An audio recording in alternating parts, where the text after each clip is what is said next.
स्वागत है आप सभी का संत मत सत्संग बगोला के इस मंच पर। गुरु महाराज,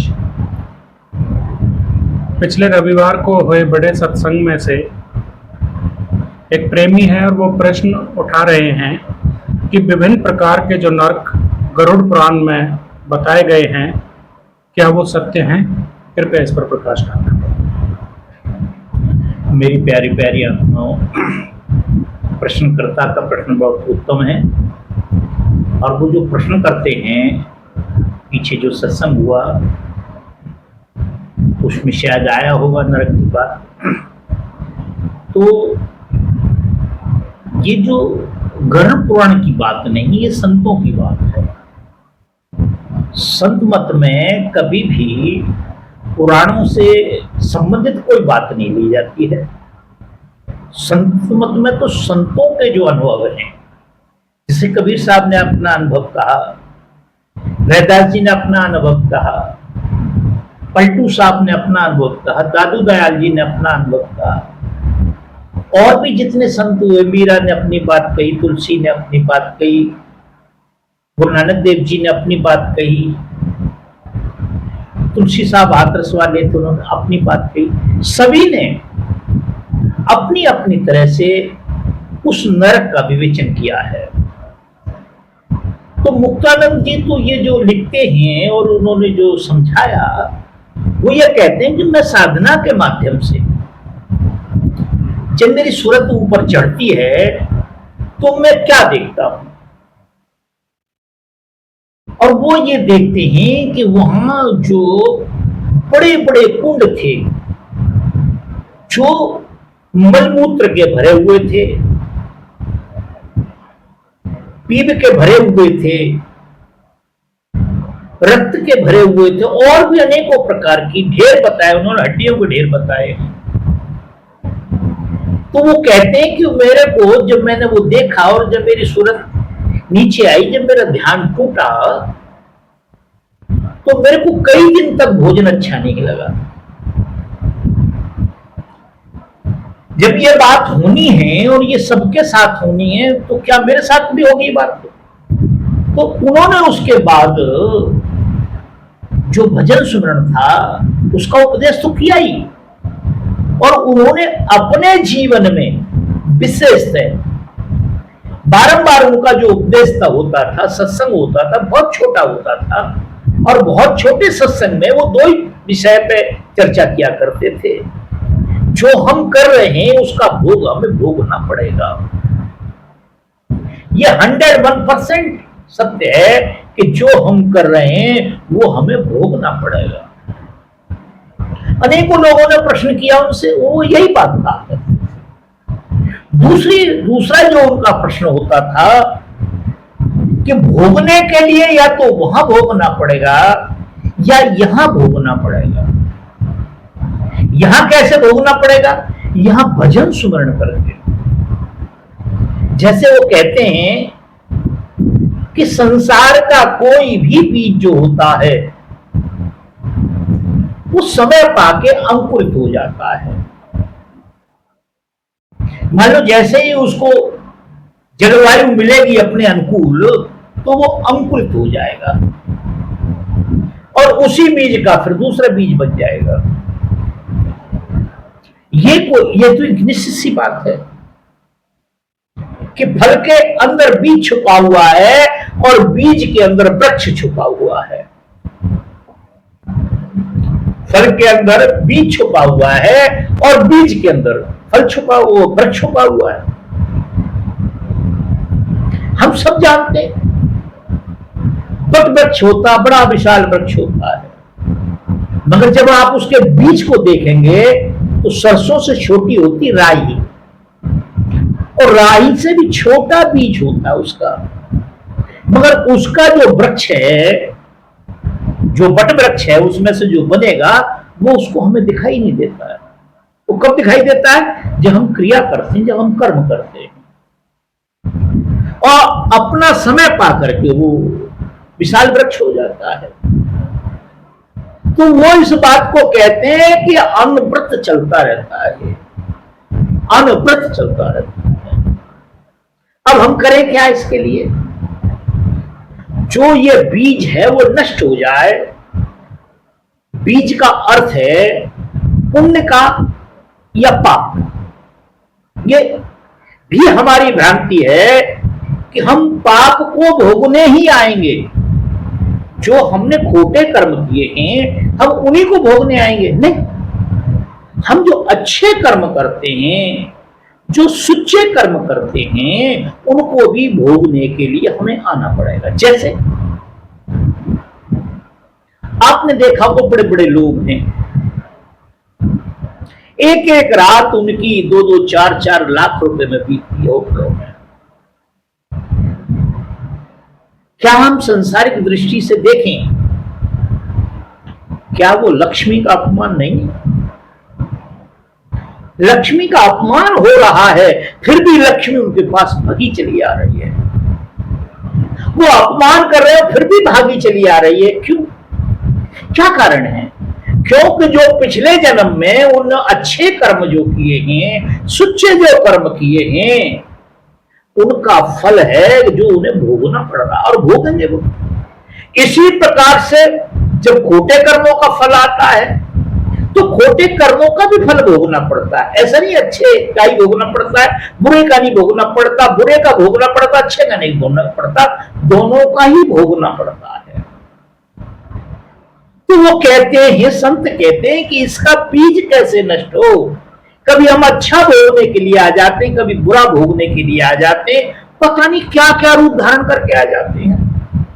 संसार में जितने रूप हैं वो सबको धारण करके आते हैं, वो यहाँ भोग ही भोगते हैं। केवल अच्छे बुरे कर्मों का फल हम भोग करके फिर अपना नमस्ते कर जाते हैं। वो कहते हैं कि इस बीज को कैसे नष्ट किया जाए। तो संसारिक दृष्टि से भी हम देखें कि संसार के किसी भी बीज को आप ले लें, उसके दो तरीके हैं। एक तो जो बीज होता है उसके दो भाग होते हैं, और दोनों भागों को यदि हम विपरीत दिशा में करते हैं, जैसे जो भी दालें होती हैं,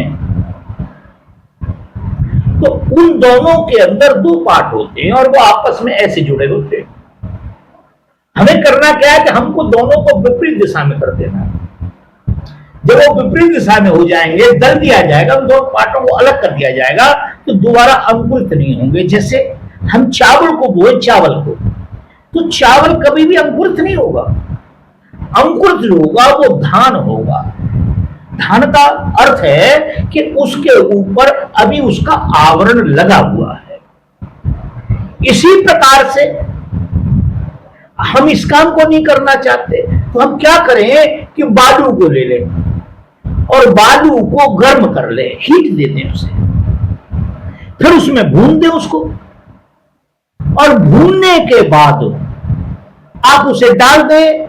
वो अपनी ऋतु पाए ना ऋतु पाए, जल मिले, वायु मिले, अनुकूल मिले, प्रतिकूल मिले, कुछ भी मिले, फिर वो अंकुरित नहीं होगा कभी भी, वो बीज नष्ट हो जाएगा। इसी प्रकार से संतों ने कहा है कि हमें अपने अच्छे और बुरे कर्मों के बीज को नष्ट करने के लिए, उन दोनों को बराबर करने के लिए, मुक्ति पाने के लिए, पूर्णम मरणम पूर्णम जन्म से छूटने के लिए हमें योगा अग्नि में उस अच्छे बुरे कर्मों के फल को, दोनों को भूनना पड़ता है। क्या करना पड़ता है? उस योग की अग्नि में, उस भजन की अग्नि में, उस सुमरण की अग्नि में, आप कोई भी नाम दे सकते हैं उसे, अंतर मुखी होकर के, अंतर साधना में अपने आप के ज्ञान को प्राप्त करके हम उस बीज को नष्ट कर सकते हैं। अच्छा है बुरा है तो कोई बात नहीं, वो बीज नष्ट हो जाएगा, अच्छे बुरे कर्म समाप्त हो जाएंगे और हम परम धाम को, सत्य लोक को अपने चले जाएंगे। हमेशा के लिए दोबारा कभी नहीं आना पड़ेगा यहाँ, न अच्छा भोगने के लिए न बुरा भोगने के लिए।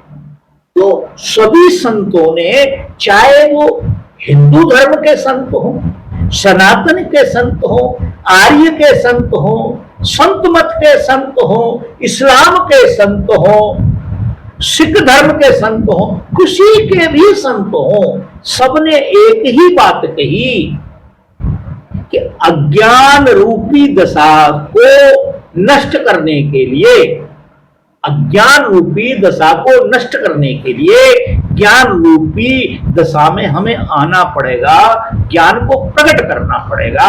ज्ञान की अग्नि में अज्ञान रूपी जो बीज है वो नष्ट हो जाता है। तो संत मत के जितने भी संत हैं, चाहे मुक्तानंद जी हो, चाहे पलटू साहब हो, सुंदरदास जी हो, जितने भी संत रहे हैं, उन सब ने किसी पुराण अथवा किसी कुरान का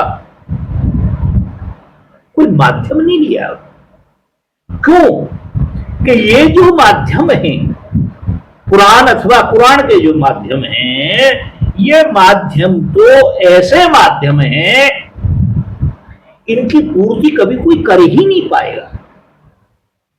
आप एक पुराण को पढ़ें,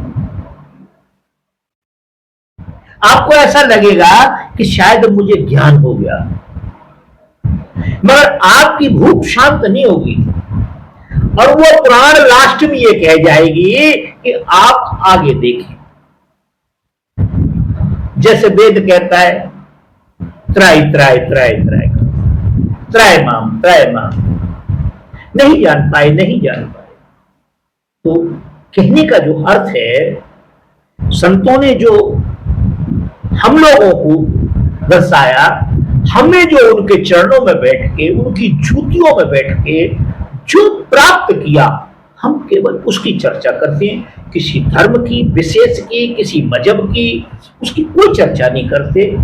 और ये हम जो करते हैं अपने अनुभवों की बातें भी करते हैं। जो हमने अपने जीवन में थ्योरी को पढ़ा, थ्योरी को जाना, उसका जो प्रैक्टिकल किया, जैसा भी झूठा साचा हमको हुआ, उसके आधार पे संत मत के अनुसार इस विषय को हमने उठाया होगा। मेरे को तो याद नहीं उठा, बाकी आपने जो कहा वो आपने ठीक कहा होगा। तो मेरा कहने का जो भाव है, संतों का जो कहने का मतलब, सॉरी, मेरे से मतलब संतों का जो कहने का अर्थ है, वह किसी भी विशेष धर्म की चर्चा नहीं करते, वो तो मानव मात्र की चर्चा करते हैं। तो मैं समझता हूं कि आपके प्रश्न का उत्तर मिल गया होगा। और यदि इसमें भी कोई शंका हो तो मेरी आपसे प्रार्थना होगी, आप अपने इस कृत्य को बुरा न माने, आप दोबारा फिर प्रश्न करें, हमारे ज्ञान में वृद्धि करें। कहीं ऐसा लोग हमको ये पता लग जाए कि हमको तो पूर्ण ज्ञान हो गया। आप यदि ऐसे करते रहेंगे, हमारे ऊपर कृपा, कुछ हमें आप देते रहेंगे और उसके बदले में जो हमें गुरुओं से प्रसाद मिला है वो हम आपकी सेवा में प्रकट करते रहेंगे, समर्पण करते रहेंगे, समर्पित करते रहेंगे। जहां तक मेरी समझ में आया, समझ में आ गया हो, ना समझ में आया तो दोबारा प्रश्न करें। मेरी आपसे यही प्रार्थना रहेगी। धन्यवाद।